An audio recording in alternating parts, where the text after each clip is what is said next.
What's going on, everyone? Welcome back. Today we've got another live fantasy football mock draft for you back on FantasyPros with a 12-team full PPR mock where we will be selecting first overall, that first pick. Going to be really interesting. Our roster, 1 quarterback, 2 running backs, 2 wide receivers, a tight end, a flex, and then 5 bench spots. But that's pretty much it. So let's kick this thing off. And if you guys enjoy, hit that like button, subscribe, give us a follow on Twitter at alldaypigskin to continue interacting with us there. Let us hear in the comments your thoughts along with any questions you guys might have. We'll do our best to answer them all. But with all of that said, now, look, it's been a while since we've done one of these mocks. We've kind of been all over the place, so apologies there, but no better time than now to get back into it. And with that first pick overall, I've said it since, day one, since back in May, that this year I feel like you've got a lot of different options. You've got a Jamar Chase if you want to go wide receiver. You've got a Justin Jefferson.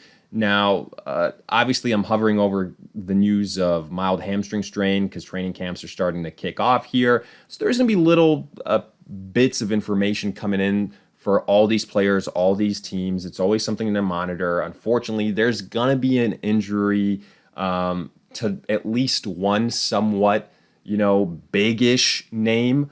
Knock on wood. It doesn't happen, but, it's likely something that will occur. And if you want to go running back here on the flip side, you can go a Bijan, you can go a Gibbs, a Barkley. I still think McCaffrey could potentially be in the discussion. I don't mind Bijan Robinson here. I know the popular choice is going to be a Jamar Chase, but I want to get at least, a couple different type of scenarios here. I'm going to do more picks here and more drafts at the number 1 spot where I go wide receiver.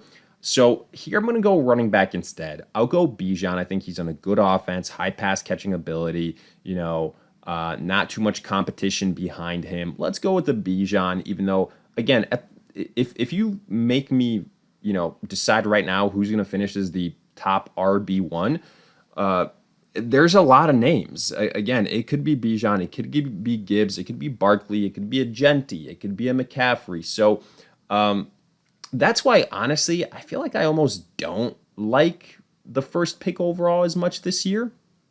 Because there's just a plethora of different directions you can go in. And, I could still have some of those players in the with some of those later picks. But either way, let's break down what's happened afterwards, right? We won Bijan, then it was Chase, Jahmyr Gibbs, CD, Justin Jefferson, Puka, Malik Neighbors, Amon-Ra. Nothing too crazy yet. Again, it's a 12-team league, so some of the value that you see in a 10-teamer won't be here. Then Saquon Barkley, Ashton Genti. Ooh, Josh Jacobs going at the 111. I feel like that's interesting. Doesn't happen too often. That is, being a first-round selection and going ahead of guys like McCaffrey, Achane, and Derrick Henry even. Then Nico Collins, Brian Thomas, McConkey at the 202. I feel like both those picks are reaches there. Then A.J. Brown, Christian McCaffrey.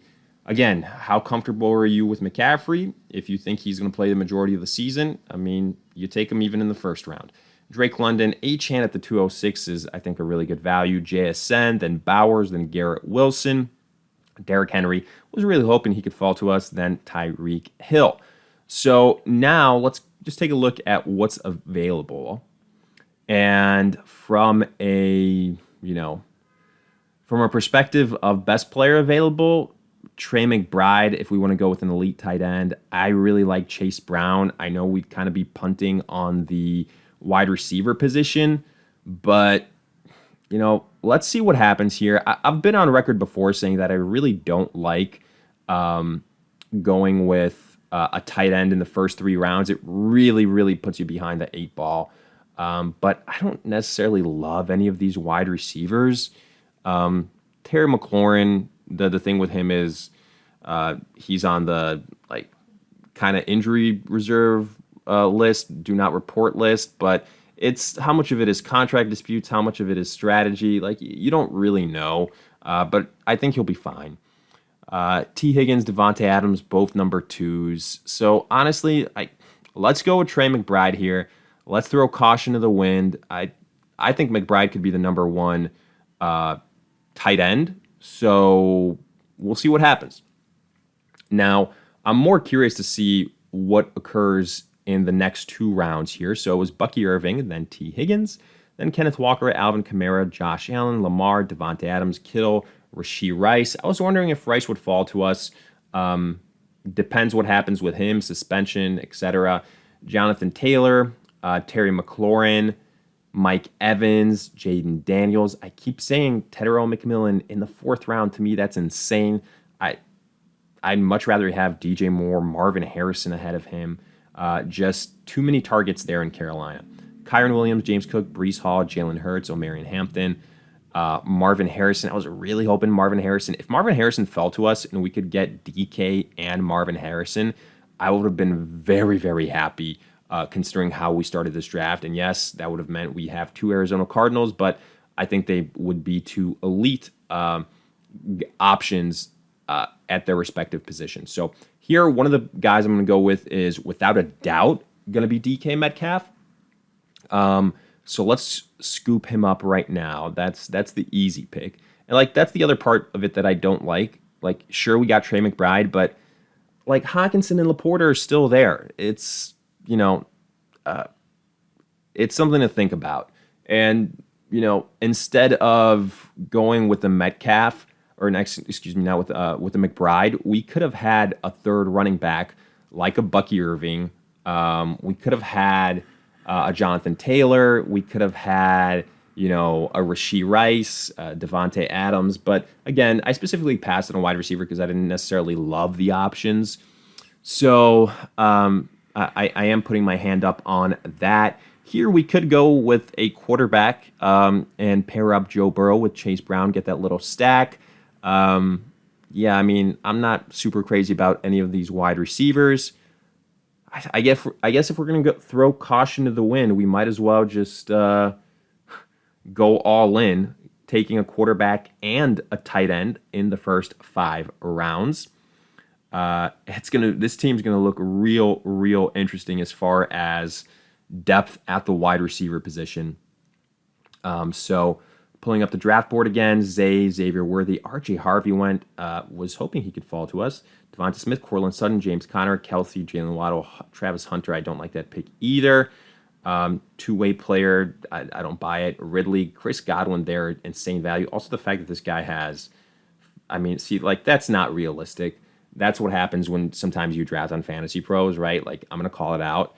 You're not going to come out of the first 5 rounds with just 5 wide receivers and then draft a Joe Mixon, who we don't know what's going to happen with his injury. So Mixon, Jacoby, DeAndre Swift, Pickens, Mahomes, Olave, Laporta, Monty, Baker, Hawk, Evan, Ingram. At this point, I'm going to take a chance on a Jameson Williams, yes, because, I think that he can be a home run hitter. The question is, how consistent is he going to be? That's a valid fear. I think we can also take a chance on somebody like an Aaron Jones in our flex position and hope he can stay healthy for the majority of the season and just get some more running back depth. But yeah, let's go Jameson Williams. There's something to be said about Jerry Jeudy here. Can he kind of continue his good performance from last year, or was it like a one-hit wonder? But I'll go with Aaron Jones at this point in time. And then I'll be very, very curious as to what happens at the wide receiver position and see if we can land any value. So looking at the draft board after Aaron Jones, Bo Nix, Kyler Murray, Jerry Jeudy, Juwan Jennings. Those guys were going to go. Travion, Henderson, Khalil Shakir, Pacheco, Dak, Caleb Johnson, Pittman, Addison, Pollard, Josh Downs, Quinshot Judkins, Jalen Warren, Brian Robinson, Odunze in the 8th, I feel like is good value. ETN, Javonte Williams, Stephon Diggs, I was hoping could fall to us, doesn't. Tyrone Tracy, and Najee Harris. So here I'm looking at some options I feel like Jordan Mason is a must as far as, guys we need to target because of potential injuries to Aaron Jones. I feel like he's just going to get hurt. There's no way around it. I think Braylon Allen could be a really solid pick later on. I think he's going to He could be a David Montgomery light. Scadaboo, I've mentioned him as well. Wide receivers, like I'm looking at, I guess, at Debo. I'm looking at maybe Cooper Kupp, kicking the wheels on him. Let's go with targets that I think we need to get. Like I think we need to get Jordan Mason at this point in time. Let's add him in case something happens to Aaron Jones. Like to me, Jordan Mason is a high-end handcuff. Scadaboot, I think, is a luxury pick. So let's go with the wide receiver here. I'll go with Jaden Reed. There's just so many guys in Green Bay. They've added more. I'll go with Debo. I'll take a chance on him. In case this Terry McLaurin thing turns into something more, right? Then maybe we benefit from that Debo selection. But guys, I told you, I said going this aggressive at those luxury positions of quarterback and tight end early on, like it's going to lead to a very, very shallow bench. And it's also on top of that a 12-teamer, 12 teams. So this is what happens. Debo, then J.K. Dobbins, Jaden Reed, Jonnu Smith, Charbonnet, Ramondre, Kincaid, Rashad White, Matthew Golden, Fields, some tight ends. Scadaboot goes, Eckler. So Braylon Allen is still there, I believe. I think he's going to be my pick. I think he's going to have standalone value. Like that's why I'm not as bullish on Breece Hall. Braylon Allen really showed us some stuff last year. We're not going quarterback. We're not going with the tight end. Other running backs, Nick Chubb, potentially with the Mixon news of him dealing with something that nobody knows how long it's going to take, could become a value piece. Wide receivers, I think that Rashid Shaheed is still there in case there's an injury with Olave. Like can he stay healthy is the question. So let's go. He's going to be one of our picks. I think Nick Chubb can be the other guy as a speculative addition. But honestly, I think that probably the Texans might add somebody else. And, that's not done by any means. But I'll be really curious to see, Nick Chubb is still there. I'll be really, really curious to see what our draft grade here is. Let's go with Nick Chubb, take a flyer on him. Folks, I don't like this team. I'm going to be honest with you. I think the A- grade is super, super generous. Like, I know the way the FantasyPros formula works. Like, they value those quarterbacks and those tight ends more probably than they should. I like what we did at running back with Bijan and Chase Brown and again Aaron Jones and Jordan Mason. But other than that, sure, I'm high on DK Metcalf, but if the whole Aaron Rodgers thing doesn't pan out, we're in trouble. And then Jameson Williams, my problem is he's too boomer bust. And our bench, I feel like not as much depth and high-end potential as I would like. A lot of flyers. I don't agree with the A- grade, but hey, let me hear your thoughts. I feel like, this is, again, I keep saying it, this is why I don't necessarily want that first overall pick, or maybe it's just, hey, if you get the first overall pick, just, hey, don't go with the running back first, dummy. But hey, we'll see. If you guys enjoyed, again, hit that like button, subscribe, give us a follow on Twitter, @AllDayPigskin to continue interacting with us there. But in the meantime, we'll see you guys in future videos.